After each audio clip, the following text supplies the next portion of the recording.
नमस्कार, मैं भाषा और आप देख रहे हैं न्यूज़ क्लिक पर खोज खबर कार्यक्रम। दुनिया को जिसका डर था आखिरकार वही हो गया। रूस ने जिस तरह यूक्रेन के कई शहरों को मिसाइल निशाने पे लिया और ज़मीनी फ़ौज भी भेजी है, उससे भविष्य को लेकर गंभीर चिंता खड़ी हो गई है। बड़े पैमाने पर आगजनी और तबाही की फोटो सामने आ रही है। अभी कम से कम जितनी खबरें हम तक पहुंची हैं उससे यह लगता है कि उसने निशाने पे कुछ इलाकों को लिया है। यह फुल फ्लेज्ड वॉर नहीं है, लेकिन जिन इलाकों को निशाने पर लिया है उसे लेकर लंबे समय से तनाव बरकरार था। आखिर देश और दुनिया किस दिशा में बढ़ रही है, और अगर एक हिस्से में युद्ध छिड़ता है, संघर्ष होता है, हमला होता है, तो उससे हम और आप बिना प्रभावित हुए नहीं रह सकते। खबर की खोज, सच की पड़ताल, जनपक्ष नजरिया, बेखौफ बेबाक, सत्ता का झूठ बेनकाब। आग में तपी पत्रकारिता दागती है सवाल दर सवाल। यहां मैं आपको बताना चाहती हूं कि पिछले 3 महीनों से, तकरीबन 3 महीने हो गए, अंतर्राष्ट्रीय स्तर पर इस युद्ध को, इस हमले को बचाने के प्रयास चल रहे थे। लेकिन उस दौरान भी हमने देखा कि किस तरह से अमेरिका, नेटो और यूरोपियन यूनियन के कुछ देश लगातार हमलावर थे और रूस अपने स्टैंड पर बिल्कुल अड़ा हुआ था। पूरा का पूरा जो माहौल बन रहा था, उससे एक बात बहुत साफ हो रही थी कि यह तनाव किसी वार्ता से हल होने की तरफ नहीं बढ़ रहा। रूस द्वारा यूक्रेन के खिलाफ युद्ध छेड़ना, हमला बोलना निश्चित तौर पर अंतर्राष्ट्रीय राजनीति को, कूटनीति को और अधिक आक्रामक दौर में ढकेल रहा है। रूस के इस कदम से बहुत ही दुर्भाग्यपूर्ण है कि अमेरिका की जो स्थिति या जो वह दावे लगातार कर रहा था वह मजबूत होती है, और वहीं दूसरी तरफ यूरोपियन यूनियन में जो विभाजन या दरार दिखाई दे रही थी, खास तौर से जर्मनी और फ्रांस नेटो के दखल को लेकर जिस तरह से अमेरिका के इशारों पर चलने को तैयार नहीं थे, वह सारा का सारा जो समीकरण बन रहा था, जिसने निश्चित तौर पर अमेरिका को बैकफुट में डाला था, वह सब खत्म सा होता दिखता है। चंद बातें जो इस क्रम में याद दिलानी बेहद जरूरी हैं, जिनसे हमारा ध्यान हटना नहीं चाहिए। पहला तो यह कि यह जो आज की तारीख में हुआ है, यह विवाद 2014 से चल रहा है। 16 मार्च 2014 को इस इलाके यानी यूक्रेन के इस इलाके में जनमत संग्रह हुआ था, जिसमें क्रीमिया का जो हिस्सा था, जो डॉनबॉस का नीचे वाला हिस्सा है, वह रूस में शामिल हो गया था। हालांकि इस जनमत संग्रह पर काफ़ी विवाद हुआ था और उसके बाद डॉनबास में संघर्ष छिड़ गया और लंबे समय से वहां पर प्रभुत्व अलगाववादी ताकतों का, उनकी सरकार या उनका प्रभुत्व है। इसी में रूस के राष्ट्रपति पुतिन बहुत साफ कह रहे हैं, लगातार उन्होंने कुछ समय पहले बाकायदा राष्ट्र को संबोधित करके कहा कि वह यूक्रेन के डोनेत्स्क और लुहांस्क प्रांत में उसको एक स्वतंत्र देश के रूप में मान्यता दे रहे हैं और यहाँ पर शांति स्थापना के लिए अपनी सेना भेज रहे हैं। यह पूरा इलाका पूर्वी यूक्रेन के डोनाबास इलाके में आता है। आइए चलते हैं उत्तर प्रदेश की ओर। उत्तर प्रदेश में छिड़े चुनावी समर की ओर। लड़ाई बहुत तगड़ी है और इसे कहने में किसी को भी संदेह नहीं होना चाहिए कि जहाँ तक संसाधनों की बात है, जहाँ तक प्रचार के मैकेनिज्म की बात है, जहाँ तक घर घर पहुँचने की बात है, भाजपा तमाम विपक्षी दलों से कहीं आगे है। वह सुबह से शाम तक जिस तरह का प्रचार कर रही है, जिस तरह से उसने अपने संदेशों को एक ही भाषा में एक इलाके से दूसरी जगह तक पहुंचाया है, वह उसे एक बढ़त देती है। लेकिन इसमें जो सबसे अहम चीज़ें हैं, मुझे लगता है जितने इलाकों में मैं घूम कर आई हूं, कि भाजपा के पक्ष में जो सबसे बड़ी बैटिंग हो रही है वह यह हो रही है कि उसने फ्री राशन मुहैया कराया। चुनावी महीने में तो एक महीने में 2-2 बार लोगों को राशन मिला। किसानों को 6,000 रुपये जो मदद मिलती है वह एक मुश्त 6,000 रुपये दे दिए गए।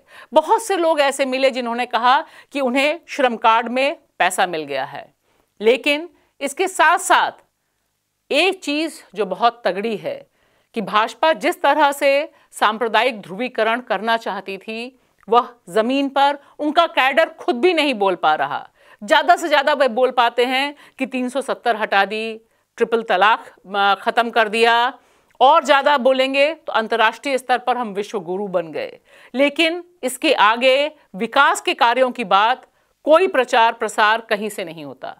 अब देखिए, हम कुछ आपको सुनाते हैं कि किस तरह से जो मतदाता हैं अवध पट्टी के, खास तौर से वे बातचीत करते हैं। क्योंकि एक बात बहुत साफ है, जो सबसे बड़ा सवाल भाजपा के सामने भी है और शायद जिसकी वजह से अवध में जाकर प्रधानमंत्री नरेंद्र मोदी को भी छुट्टा आवारा पशु की बात करनी पड़ी। उन्हें कहना पड़ा कि जब वे सरकार में आएंगे तो आवारा पशु को नियंत्रित करने के लिए कोई काम करेंगे। सवाल यह है कि जो अवध का सांड है, क्या वह पश्चिम का कोको साबित होगा? हमने देखा पश्चिमी उत्तर प्रदेश में यह बहुत कहावत चली कि भाजपा का वोट कोको ले गया।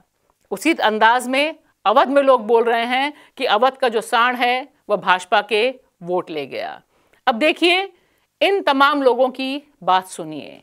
इनमें से कुछ लोग ग्वाले हैं जो शहर में दूध बेचते हैं, कुछ लोग सिक्योरिटी गार्ड हैं जो अपने गांव में छोटी मोटी खेती करके लखनऊ में आकर सिक्योरिटी गार्ड का काम करते हैं, और इन सब का दुख दर्द एक ही है।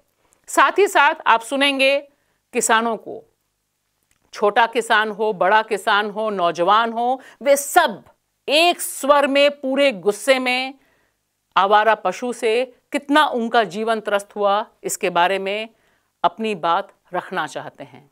यह अलग बात है कि बहुत से लोग ऐसे भी हैं जो यह कहते हैं कि सब कुछ होने के बाद भी वह वोट मोदी जी को ही देंगे। लेकिन यह महज इत्तेफाक भी हो सकता है कि ऐसा कहने वाले लोग हमें ज़मीन पर कुछ कम मिले। सबसे बड़ा मुद्दा तो है किसानों कृषि कानून का। मोदी जी ने कृषि कानून लाया और उसके बाद वापस करने में इतनी देरी लगाई। जब इलेक्शन आया तब इन्होंने वापस किया। अच्छाइयाँ बताया नहीं और क्या बुराइयाँ थी वो भी नहीं गिनाया और कृषि कानून वापस कर लिया। नाराजी का मोदी जी का पहले सब तो पिछली बार वोट देवे की हिन्ना है, मगर अभी जानवर जो गैया हैं, जानवर सभी छूटे हैं, नुकसान सबका होते हैं, खेत में लेटे रहते हैं, चढ़ जाते हैं, इसलिए जो है नाराजी है। आइए अब देखते हैं कि नौजवान कैसे सोच रहा है इस पट्टी का। इसके लिए नौजवान नारायण की बात को सुनिए। वह बहुत ही चुटीले कसे हुए अंदाज में जाति, राम मंदिर और विकास, इन तमाम पर अपने विचार रखते हैं और साथ ही यह भी कहते हैं कि बिना नौकरी के कोई विकास क्यों नहीं संभव है। बेरोजगारी का मुद्दा है सारे। अभी देख लीजिए आपने इलाहाबाद में बच्चों को पीटा गया इसी योगी सरकार में, पटना में देख लीजिए बच्चों को पीटा गया। ऐसी सरकार हमें नहीं चाहिए। सरकारी नौकरी इसलिए चाहिए, पकौड़ा कैसे तल सकते हैं? पकौड़े तलने के लिए तो पैसा चाहिए कि नहीं? आलू खरीदने के लिए मुझे पैसा चाहिए, तेल लाने के लिए मुझे पैसा चाहिए। 60 रुपए किलो में तेल था जब मैंने सन 2015 में हाई स्कूल किया था। आज 220 रुपए किलो था तेल। ऐसे में पकौड़ा कैसे तल लेंगे मैम, आप बताइए? पकौड़ा तलना कोई रोजगार है? ये तो कीड़े मकोड़ों की तरह ज़िंदगी जीने के लिए आप बता रहे हैं। गरीब आदमी कीड़े मकोड़ों की ज़िंदगी जी रहा है जिसके पास ज़मीन नहीं है। तो ये मुद्दा है।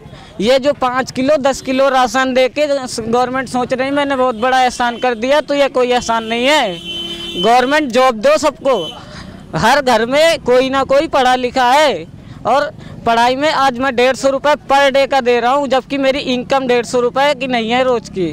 मेरे घर वाले भूखे रह रहे के 1 टाइम खाना खा के मेरी फीस भर रहे हैं। अगर मुझे यूपीएससी में सक्सेस नहीं मिली तो मेरा परिवार जिस हालत में है उससे भी नीचे चला जाएगा। ऐसी सरकार का मुझे क्या करना है।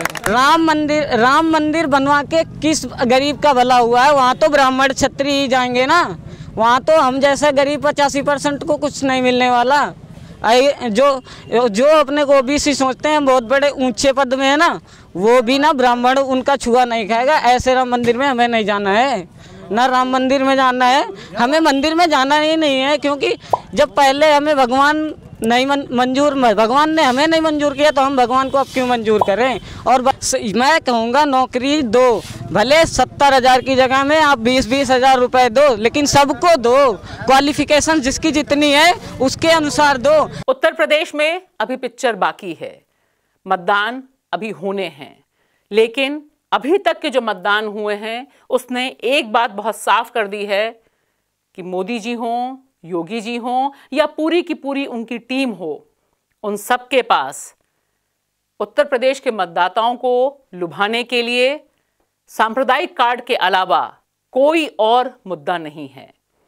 और शायद यहीं पर भाजपा पीछे हटती नजर आ रही है। चलते चलते 2-3 घटनाओं का जिक्र करना बेहद ज़रूरी है, जिन पर बहुत कम चर्चा हुई। शायद अधिकांश लोगों को पता ही नहीं होगा कि गुजरात में 6,000 करोड़ रुपए का कोयला घोटाला हुआ, 23,000 करोड़ रुपए का बैंकिंग घोटाला हुआ। यह सब आपका और हमारा पैसा था, और यह गुजरात का विकास का मॉडल है जिसकी दुहाई लगातार तमाम चुनाव में दी जाती है। और ये सारे घोटाले सिर्फ 1 हफ्ते के भीतर हुए हैं, सामने आए हैं। लेकिन आप देखिए कि जहां भ्रष्टाचार की बात होती है वहां पर कोई भी गुजरात के इस भ्रष्ट मॉडल की बात नहीं करता, और करे भी तो कैसे करे। देखिए ना बेचारी ईडी, वह तो बिजी है महाराष्ट्र सरकार में मंत्री और एनसीपी के जो दबंग नेता हैं नवाब मलिक, उनको गिरफ्तार करने में। ये कहानी बहुत दिलचस्प है।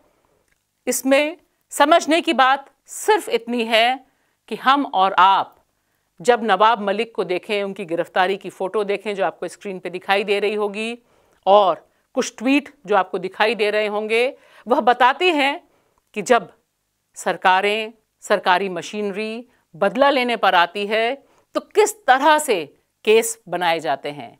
हम जानते हैं कि ना ये पहला केस है ना ये आखिरी केस है, लेकिन यहाँ पर जिस तरह से नवाब मलिक को निशाने पे लिया, उनको गिरफ्तार किया, क्योंकि नवाब मलिक वही हैं जो महाराष्ट्र में भाजपा के तमाम दावों को, तमाम तरह की जो शैतानियां वहां पर सरकारें कर रही हैं, उसे काउंटर करने में सबसे आगे रहे हैं।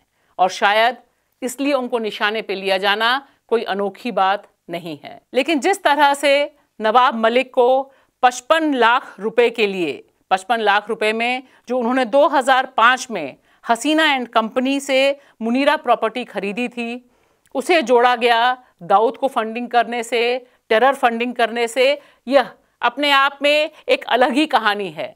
बस हमें यह जानना आज की तारीख में ज़रूरी है कि सरकारें एक तरफ जब बदले की कार्रवाई में आती हैं तो ये करती हैं, और वहीं दूसरी तरफ जब उन्हें लग जाता है कि जनता जनार्दन नाराज़ है, तो देखिए उत्तर प्रदेश में विधायक किस तरह से मंच पर उठक बैठक लगाते हैं।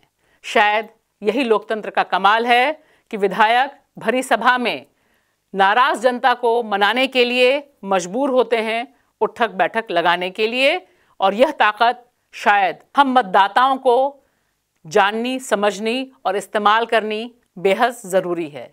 शुक्रिया।